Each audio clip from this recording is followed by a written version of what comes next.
Hello students, welcome to our channel chemistry की आदत। आज जो है हम आपको एक्सप्लेन करने वाले हैं class 12th chapter 5th chemistry का जो है surface chemistry. Class 12th chemistry chapter 5 surface chemistry को आज हम एक्सप्लेन करने वाले हैं। तो इसमें सबसे फर्स्ट टॉपिक जो है वो है एड्जॉर्प्शन। पहले तो हम आपको ये बताएंगे कि सरफेस केमिस्ट्री होती क्या है, सरफेस केमिस्ट्री किस चीज़ को डील्स करती है, सरफेस केमिस्ट्री में क्या क्या चीज़ें हैं। तो पहले हम आपको थोड़ा इंट्रोडक्शन देंगे सरफेस केमिस्ट्री का, फिर उसके बाद हम स्टार्ट करेंगे एड्जॉर्प्शन टॉपिक। तो सरफेस केमिस्ट्री क्या है? सरफेस केमिस्ट्री एक ऐसी ब्रांच है केमिस्ट्री की जो डील्स करती है nature of surface and phenomena that occur at the surface or interface is called surface chemistry। तो सरफेस केमिस्ट्री एक ऐसी ब्रांच है केमिस्ट्री की जो डील्स करती है सरफेस पर होने वाले जितने भी फिनोमिना हैं, या सरफेस पर जो होने सरफेस का नेचर जो है, या इंटरफेसेस को जो डील्स करती है केमिस्ट्री की ब्रांच, उसको हम बोलते हैं सरफेस केमिस्ट्री। तो सरफेस केमिस्ट्री में सबसे पहला टॉपिक जो आता है वो आता है एडजॉर्प्शन। एडजॉर्प्शन, इसी वर्ड से पता चल रहा है ऐड हो रही है कोई चीज, ठीक है। और एब्जॉर्प्शन, एब्जॉर्ब हो रही है कोई चीज। तो एडजॉर्प्शन और एब्जॉर्प्शन, डिजॉर्प्शन, जॉर्प्शन, इन सब चीजों के बारे में आज हम डिस्कस करने वाले हैं। तो वीडियो के एंड तक बने रहिएगा, और अगर आप चैनल पर नए थे तो प्लीज चैनल को सब्सक्राइब कर दीजिएगा, जिससे आने वाली वीडियोस की इंफॉर्मेशन आपको मिलती रहे। तो चलिए अब हम स्टार्ट करते हैं एड्जॉर्प्शन से। तो एड्जॉर्प्शन क्या होता है? The phenomena of attracting and retaining the molecules of a substance at the surface of a solid और a liquid resulting into higher concentration of the molecules on the surface than in the bulk is called adsorption। तो adsorption एक ऐसी process है जिसमें कोई भी liquid या gases के पार्टिकल्स सॉलिड के सरफेस पर आकर रिटेन होते हैं, यानी कि उसके सरफेस पर आकर चिपक जाते हैं, तो उसको हम बोलते हैं एडजॉर्प्शन। बट उसके बल्क में एंटर नहीं करते, सिर्फ सरफेस पर ही रहते हैं और सरफेस के अंदर नहीं जाते, यानी कि जो आपका सॉलिड है उसके अंदर एंटर नहीं करेंगे, ओनली सरफेस पर रहेंगे। तो दैट्स वाई एड्जॉर्प्शन जो है वो आपकी क्या है, एक सरफेस फिनोमिना है, क्योंकि इसमें जो प्रोसेस होगी वो सरफेस पर होगी। फॉर एग्जाम्पल, जैसे adsorption of a gas by a charcoal. Charcoal क्या कर रहा है? चारकोल सॉलिड होता है, वो गैस को क्या करता है? एड्जॉर्ब कर लेता है, अपने सरफेस पर एड्जॉर्ब करता है। ऐसी सेम है adsorption of a dye by charcoal. Charcoal dye का, चारकोल जो होती है वो डाई को भी क्या कर लेती है? एड्जॉर्ब कर लेती है। तो ये आपके इसके एग्जाम्पल हैं एड्जॉर्प्शन के। एड्जॉर्प्शन में देखो बच्चों, दो चीजें होती हैं, एक होता है एड्जॉर्बेट और एक होता है एड्जॉर्बेंट, यानी कि दो सरफेस हुए, एक जो अपने ऊपर किसी भी चीज को रिटेन होने देता है, दूसरा जो उसके ऊपर आकर रिटेन हो रहा है सरफेस के ऊपर।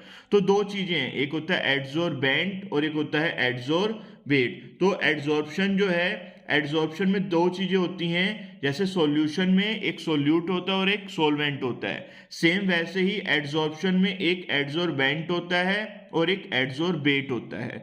एड्जॉर्बेंट क्या होता है? जो लिक्विड और गैस को अपने ऊपर रिटेन होने देता है, यानी कि रुकने की जगह देता है या अपने ऊपर उसको चिपकाता है, तो उसको हम बोलते हैं एड्जॉर्बेंट। और जो सब्सटेंस किसी सॉलिड सरफेस पर आकर रिटेन होता है उसको हम बोलते हैं एड्जॉर्बेट। एड्जॉर्बेंट क्या हुए? The solid substance on the surface of which adsorption occur is known as adsorbent, यानी कि ऐसा सॉलिड सब्सटेंस जिसमें सरफेस जो होता है ऑफ विच एड्जॉर्प्शन अकर, यानी कि सरफेस जिस पर एड्जॉर्प्शन होगा, उसको हम बोलते हैं एड्जॉर्बेंट। एड्जॉर्बेट क्या होता है? The substance that get adsorb on the solid surface, जो सॉलिड के सरफेस पर एड्जॉर्ब होगा ड्यू टू इंटरमोलिकुलर अट्रैक्शन। किसकी वजह से? फोर्स ऑफ अट्रैक्शन की वजह से पार्टिकल्स क्या होंगे? उसके ऊपर आकर रिटेन होंगे, तो उसको बोलते हैं एड्जॉर्बेंट। डिसॉर्प्शन आता है नेक्स्ट टॉपिक। आई होप आपको ये समझ में आ रहा होगा। एड्सॉर्प्शन में क्या था कि पार्टिकल्स जो हैं वो रिटेन होते हैं किस पर आकर? सॉलिड सरफेस पर आकर, लिक्विड और गैसेस के पार्टिकल, तो उस फिनोमिना को हम बोलते हैं एड्सॉर्प्शन। एड्सॉर्प्शन में दो चीजें थी, एड्सॉर्बेट क्या होता है, ये एड्सॉर्बेंट जो होता है ये एक सॉलिड सरफेस होता है जो लिक्विड और गैस को अपने ऊपर रिटेन होने देता है। एडजॉर्बेट जो सब्सटेंस रिटेन होते हैं यानी कि जो एडजॉर्ब होते हैं सॉलिड के सरफेस पे। नेक्स्ट है डिसॉर्प्शन। डिसॉर्प्शन क्या होती है? The process of removal of an adsorb substance from the surface on which it is adsorbed is called desorption। यानी कि डिसॉर्प्शन एक ऐसी प्रोसेस है जिसमें रिमूवल करते हैं हम किसी भी एडजॉर्ब सब्सटेंस को फ्रॉम द सरफेस से, on which it is absorb, जो एब्जॉर्ब हुई है, यानी कि जो आपका एडजॉर्बेंट के सरफेस पर जो रिटेन हुआ है उसको रिमूव करने की प्रोसेस जो होती है उसको हम बोलते हैं डिसॉर्प्शन। मैं आपको डायग्राम के थ्रू एक्सप्लेन करता हूं थोड़ा सा। तो डायग्राम्स क्या हैं, पहले डायग्राम्स दिखाता हूं आपको, डायग्राम से आपको थोड़ा अच्छे समझ में आ जाएगा। तो डायग्राम्स क्या क्या हैं, तो सबसे पहले डायग्राम आया ये देखो, इसमें क्या होता है, एडजॉर्प्शन पढ़ा था अभी हमने। एडजॉर्प्शन के साथ साथ एक होता है एब्जॉर्प्शन। देखो एडजॉर्प्शन में क्या था, ये हमने एक सॉलिड का सरफेस लिया, इस पर पार्टिकल आकर सिर्फ सरफेस पर रिटेन हुए, सरफेस पर आकर चिपके, तो वो हुआ आपका एडजॉर्प्शन।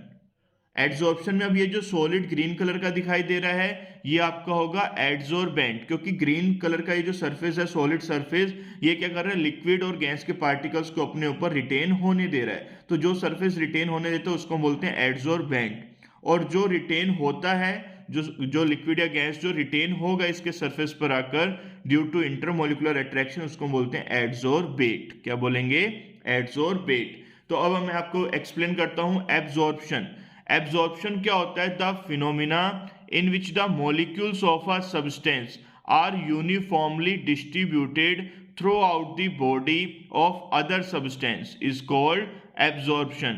तो एब्जॉर्प्शन में क्या होता है, ये फिनोमिना होता है जिसमें मॉलिक्यूल्स जो होते हैं सब्सटेंस के वो यूनिफॉर्मली डिस्ट्रीब्यूट होते हैं, यानी कि वो सरफेस पर रिटेन नहीं होते, वो बल्क में एंटर करके यूनिफॉर्मली डिस्ट्रीब्यूट हो जाते हैं। यानी कि जो एब्जॉर्प्शन है ये आपका बल्क फिनोमिना है, जो एडजॉर्प्शन था ये आपका सरफेस फिनोमिना था क्योंकि इसमें पार्टिकल्स सरफेस पर रिटेन हो रहे थे, और ये आपका बल्क फिनोमिना है क्योंकि इसमें पार्टिकल्स जो हैं बल्क में एंटर करके यूनिफॉर्मली डिस्ट्रीब्यूट हो रहे हैं।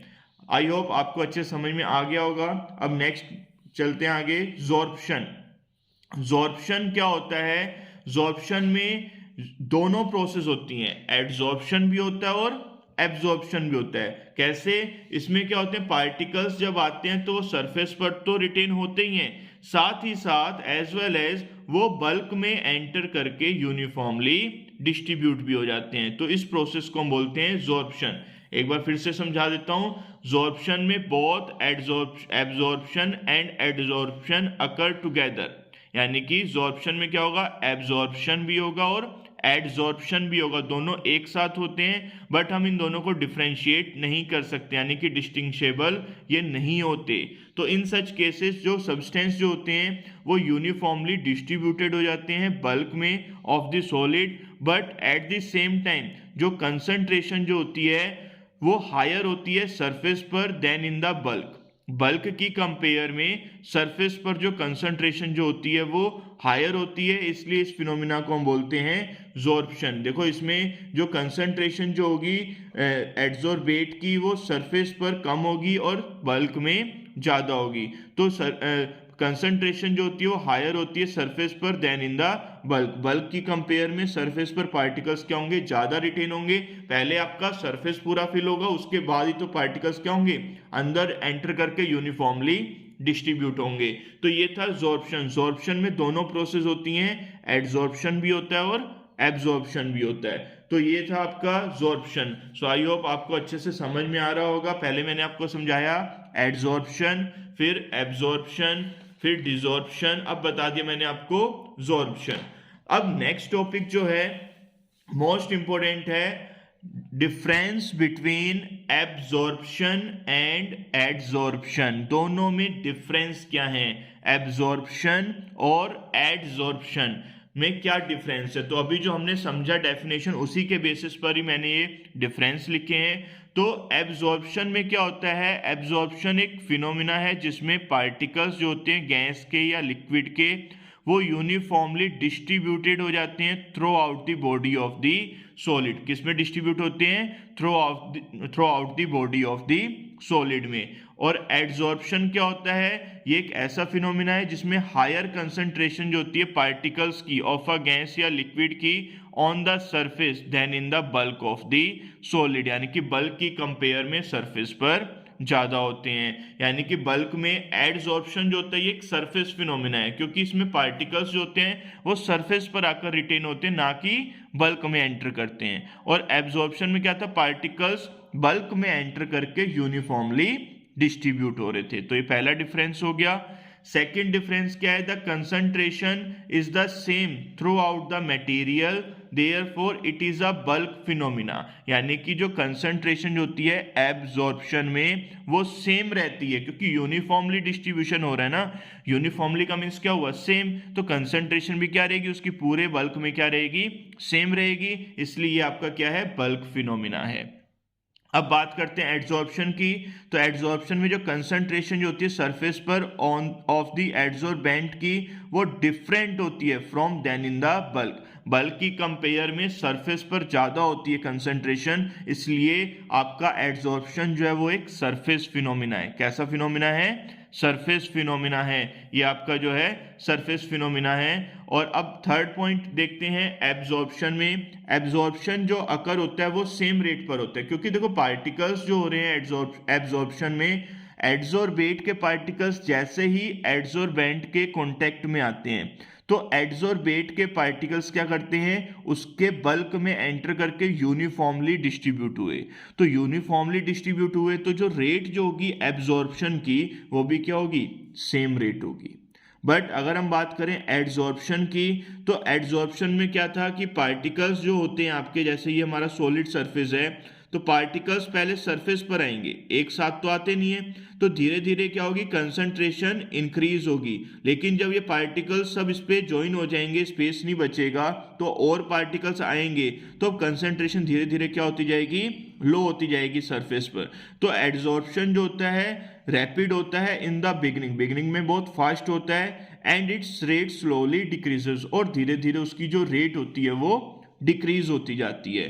तो ये मैंने आपको 3 डिफरेंस बता दिए एब्जॉर्प्शन एंड एड्सॉर्प्शन में। पहला क्या था कि पार्टिकल्स जो होते हैं गैस और लिक्विड के एब्जॉर्प्शन में यूनिफॉर्मली डिस्ट्रीब्यूट होते हैं, और एड्सॉर्प्शन में सरफेस पर आकर रिटेन होते हैं, और सरफेस पर कंसंट्रेशन हायर होती है then in the bulk.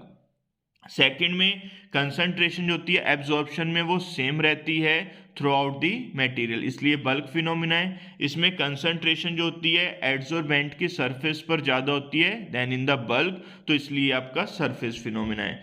Absorption में जो रेट जो होती है वो सेम रहती है, और एड्सॉर्प्शन में जो रेट जो होती है स्टार्टिंग में तो बहुत फास्ट होती है, बाद में स्लो हो जाती है। सो आई होप आपको ये अच्छे से समझ में आया होगा। अब आगे बढ़ते हैं टाइप्स ऑफ एड्सॉर्प्शन। देखो इसमें 2 टाइप्स के हैं कंसंट्रेशन के बेस पे, positive adsorption and negative adsorption. तो पॉजिटिव एड्सॉर्प्शन क्या होते हैं? जब concentration when the concentration of adsorbate is more on the surface of adsorbent relative to its concentration in the bulk, it is called positive adsorption। कौन सा adsorption होगा? Positive adsorption. तो मैं आपको फिर से एक्सप्लेन करता हूं। पॉजिटिव एड्सॉर्प्शन क्या होते हैं? जब कंसंट्रेशन एड्सॉर्बेट की सरफेस पर ज्यादा होती है, एड्सॉर्बेंट के सरफेस पर ज्यादा होगी एज कंपेयर टू बल्क, तो it is called positive adsorption. और नेगेटिव एड्सॉर्प्शन क्या होते हैं? When the concentration of the adsorbate is less on the surface relative to its concentration in the bulk, it is called negative adsorption. तो negative adsorption क्या होता है? जब concentration adsorbate की लेस देन होगी सरफेस पर relative to its concentration in the bulk, यानी कि बल्क में अब ज्यादा होगी कंसंट्रेशन, सरफेस पर कम होगी, तो उसको हम बोलेंगे नेगेटिव एड्सॉर्प्शन। तो मैंने आपको सबसे पहले एड्सॉर्प्शन पढ़ाया, फिर एब्जॉर्प्शन, फिर डिसॉर्प्शन, जॉर्प्शन, एड्सॉर्बेट, एड्सॉर्बेंट। अब डिफरेंस भी बता दी मैंने एड्सॉर्प्शन और एब्जॉर्प्शन में। और पॉजिटिव एड्सॉर्प्शन क्या होता है? नेगेटिव एड्सॉर्प्शन क्या होता है ये भी मैंने आपको बहुत अच्छे से एक्सप्लेन कर दिया है। तो अगर आप चैनल पर नए थे तो प्लीज़ चैनल को सब्सक्राइब जरूर कर लीजिएगा और बेल आइकन को प्रेस कर दीजिएगा, जिससे आने वाली वीडियोस की अपडेट्स आपको मिलती रहें। और वीडियो अच्छी लगी हो तो वीडियो को लाइक कीजिए, शेयर कीजिए ज़्यादा से ज़्यादा और कमेंट्स करके बताइएगा कि वीडियो आपको कैसी लगी।